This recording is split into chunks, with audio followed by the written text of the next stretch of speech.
Friends, இன்னைக்கு நம்ம முக்கியமான 4 விஷயங்கள பத்தி டக்குன்னு பார்க்கலாம். 1, காலம் கடந்ததுக்கு அப்புறம் காதல காமிக்கிறதுனால பிரயோஜனம் இல்ல.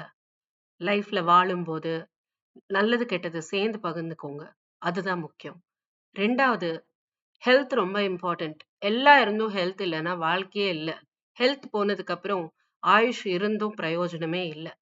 3வது விஷயம், முக்கியமான விஷயம், யாராவது உதவின்னு கேட்கும்போது அந்த நேரத்துல ஹெல்ப் பண்ணுங்க. அவங்க நல்லா கஷ்டப்பட்டு தானா முன்னுக்கு வந்தப்புறம் அவங்களோட ஃப்ரெண்ட்ஷிப் வச்சுக்கணும்னு ட்ரை பண்றதுனால உங்களுக்கு தான் அது நஷ்டம்.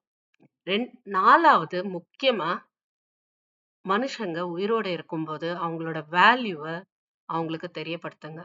அன்ப காட்டுறதோ, அவங்க மேல இருக்கிற மரியாதை காட்டுறதோ, அவங்க கூட அரவணைக்கிறதோ எல்லாமே அவங்கள உயிரோட இருக்கும்போது பண்ணுங்க.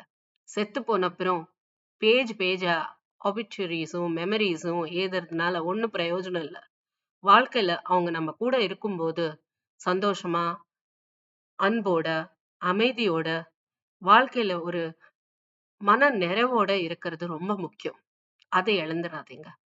இந்த 4 விஷயத்த தயவு செஞ்சு மறந்துராதீங்க.